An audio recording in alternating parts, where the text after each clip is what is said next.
Hello, and welcome to the Directed Study Guidance lessons. Today's lesson is on stress management, building your toolbox. In today's lesson, together we will be exploring the following questions. What is stress?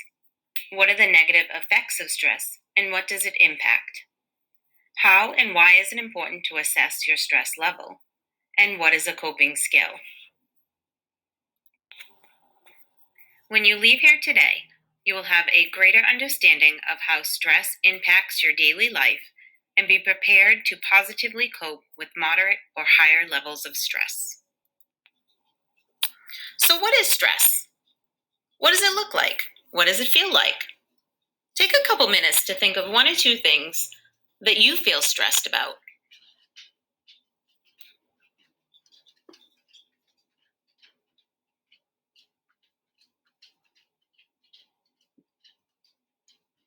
So, stress is a common feeling that everyone experiences, resulting from a demand on the brain and the body. Stress is the body's response when it senses danger, and it looks different for everyone. Stress may affect you differently than others. You may react to stress in a different way than others. But stress can be a good thing, and we need it to function. But too much stress can be harmful to our overall health and mental well-being.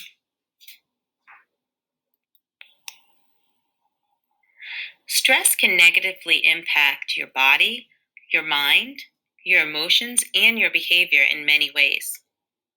Take a few minutes to think about whether or not stress has impacted any one of these domains for you.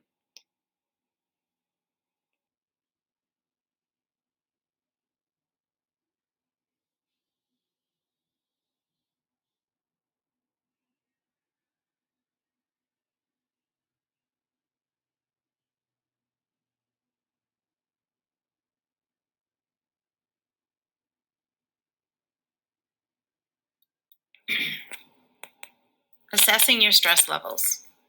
You should check your stress levels daily. If you're feeling moderate to high levels of stress, you will want to use some positive coping skills to help reduce your stress level. Okay, so now that we know everybody has stress at one point or another in their lives, what are we going to do about it? That's where coping skills come into play. What is a coping skill? A coping skill or strategy is a behavior that helps us function better in a situation or when we feel stressed. You may have heard me reference positive coping skills previously in this presentation.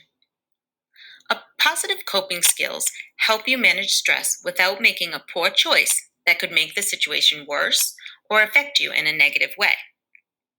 Why do you think we make this distinction? Yes, because negative coping skills do exist.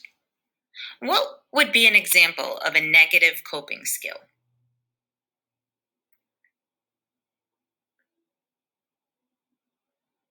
Okay, so now that you have negative coping skills in your mind, let's turn our attention to some positive coping skills. Building a coping skills toolbox. Now, for some, this is an actual box where you'll put all your coping skills into a box so that when you're feeling stressed, you can go to the box and you can open it up and you can look at different things to bring yourself from red to yellow to green, or if you're a 1 through 10 scale that you use, you can go from an 8 to a 5 to a 4. For others, your toolbox is just in your head. And, you might think to yourself, okay, what are some coping skills I can access right now because I'm feeling really stressed and I need to relax a little bit. Now, the coping skills that we're going to go over today, this is just a few coping skills out of many that you could choose, but we're going to go over a few today just to get your toolbox going. The overview here today that we're going to look at is self-soothing. Now you can click on any one of these on this slide to bring you to the actual slide to go over each one in more detail. But to start, we have self-soothing, which is comforting yourself through your five senses. We have a distraction, which is taking your mind off the problem for a while. Opposite action, doing something the opposite of your impulse that's consistent with a more positive emotion. Emotional awareness, this is identifying and expressing your feelings. And mindfulness, centering and grounding yourself in the present moment.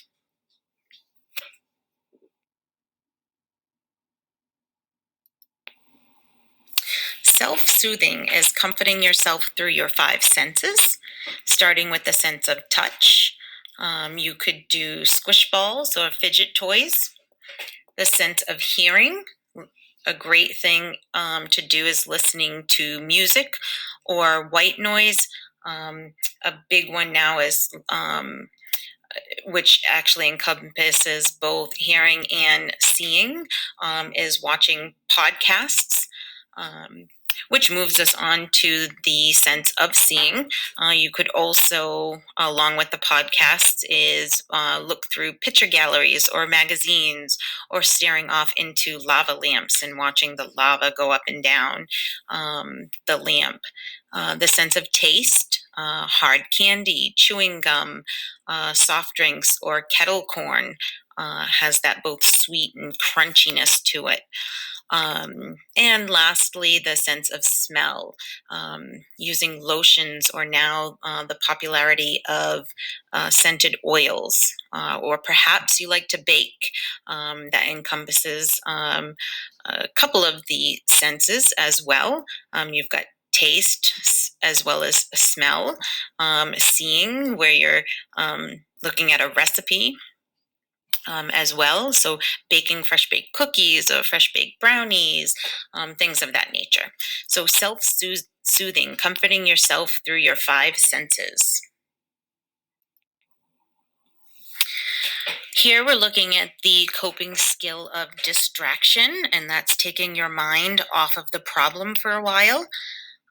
You can do that through some examples of working on puzzles, reading books, participating in artwork, listening to music, watching movies, exercise, or participating in sport activities, writing. Completing mandalas have been a popular thing to do these days. So really, this can encompass a lot of different things. One thing that I always forewarn students when they are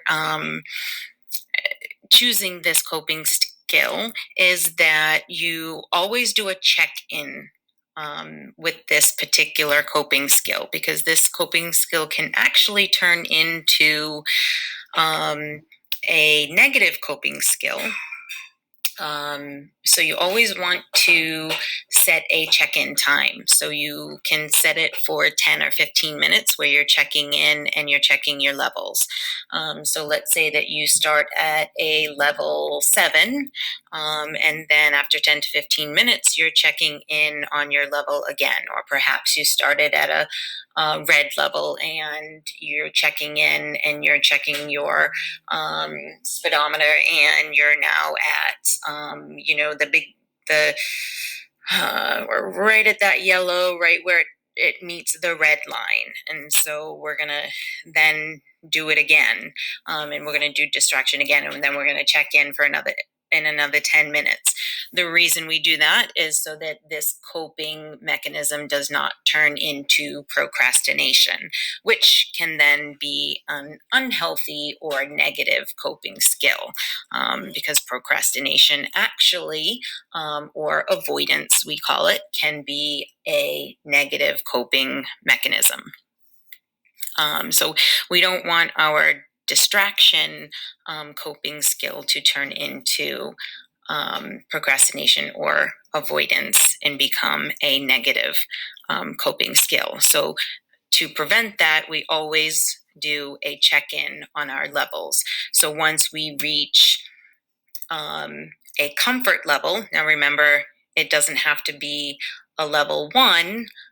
It doesn't also have to be a green level, but we want it to be as close to green as possible, or a lowest number as possible, to where we feel comfortable enough to return back to the classroom or the task at hand that we had to access our coping strategies for. So remember, the goal isn't always to have no stress, but manageable stress.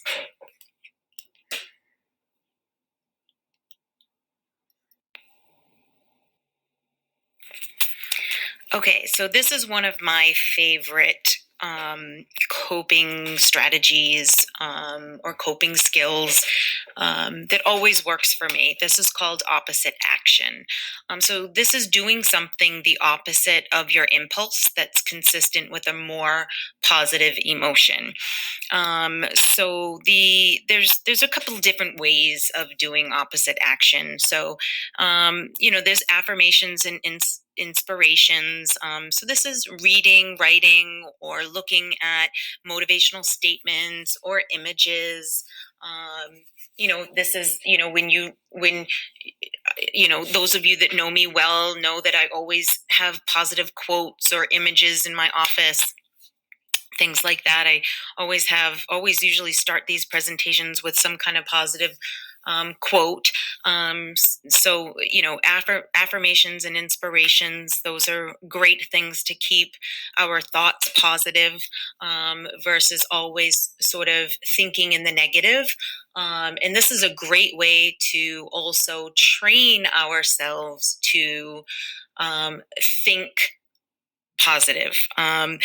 Oftentimes, when we are an anxious person, we tend to think half glass empty versus half glass full. And so we want to train ourselves to think half glass full. And so by affirmations and inspirations, we're doing that opposite action. And so we're kind of training ourselves to think in the opposite, which is positive and not negative.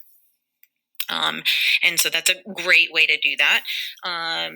Another opposite action way to do opposite action is, doing something funny or cheerful, telling a joke or watching a funny movie that can, put you in a positive mood. And another one of my big ones that I think can oftentimes help people who are just always super stressed or always anxious about something. An example is to change your behavior overall. And an example of this would be, let's say that you often get anxious or overwhelmed by schoolwork.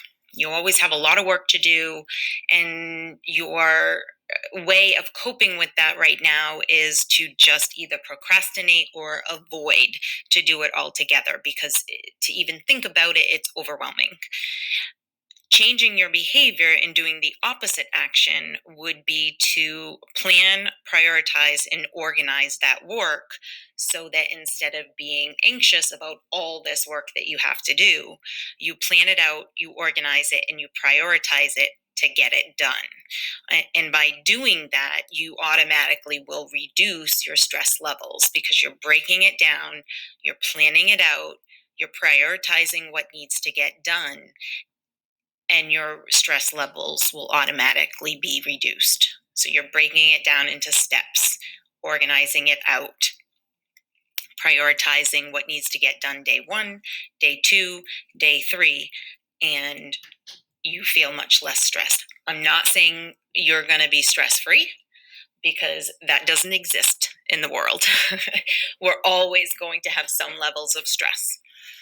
But you might not have stress levels of 8 or 9, but you'll have stress levels of 2 or 3, which are much more manageable. And so that's our goal. And so by just changing the behavior and not procrastinating, avoiding, because what happens when we procrastinate or avoid? Yes, in the moment, it makes us feel better. That's a negative coping strategy. In the moment, it makes us feel better. But in the end, it actually builds more stress because it compiles the amount of work that we have to do. And so instead, we do the opposite action, which is a positive coping skill, and it helps us reduce our stress levels. My favorite coping strategy.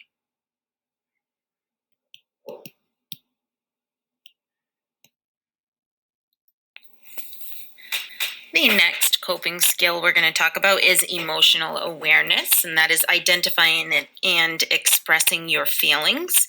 And that's good old-fashioned venting. So talk it out with a friend, a parent, a family member, teacher, or counselor. Who doesn't like good old-fashioned venting anyways? Another a way to identify your emotions, which is a great way to help reduce your anxiety. And it's a little bit more complicated. So I do recommend going to see your guidance counselor for this, is to chart your emotions. One thing that we do know about anxiety is it is brought on by your thoughts. Or perhaps even a trigger. So what we do know is that there is some kind of trigger. And from that trigger, or the trigger could be a certain situation, a place, an event that happens. And from that, you have a thought. From that thought, you have a feeling. And from that feeling, there's some kind of behavior. And so we know that we can't just change how we feel about things. Our feelings are what they are. But we can change our thoughts about certain situations, events that happen or take place. And we can certainly change the way we behave in those situations or events that take place.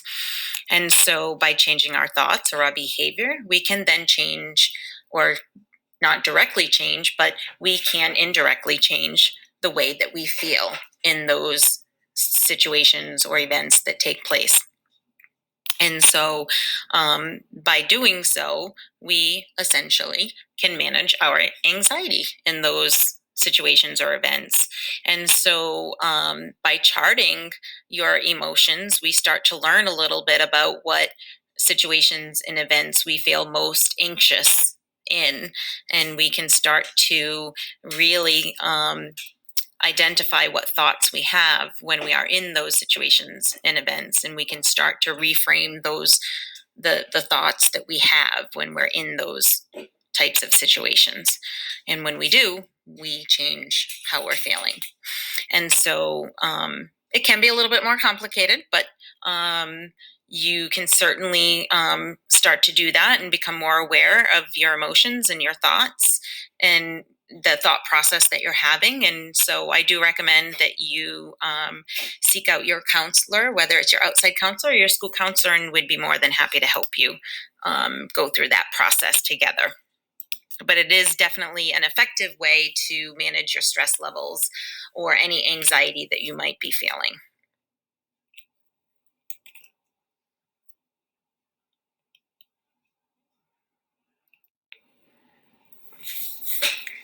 So the last coping skill that we're going to talk about today in this presentation is mindfulness, and that's centering and grounding yourself in the present moment. And you can do that through guided meditation. There is a number of different guided meditation videos that you can access for free right online, and you can listen to them, and they will walk you right through how to do guided meditation. I highly recommend them, and I will just say this about it: you have to give it a chance. At first, it's going to feel really uncomfortable because it's not something you've ever done before, and it takes some time to get used to. And so give it if you don't get into it right away, just gonna say don't give up on it. Do it a couple times. And if it's not for you, it's not for you. But I just would say don't say it's not for me the first time that you do it. I would say give it a good 5 or 6 times before you give up. The other thing you can try is yoga. And also just simple relaxation techniques like progressive muscle relaxation, things like that. And there's a lot of examples of this that is posted in my Google Classroom for you. So you can take a look at those examples if you want to do like progressive muscle relaxation or just simple relaxation techniques.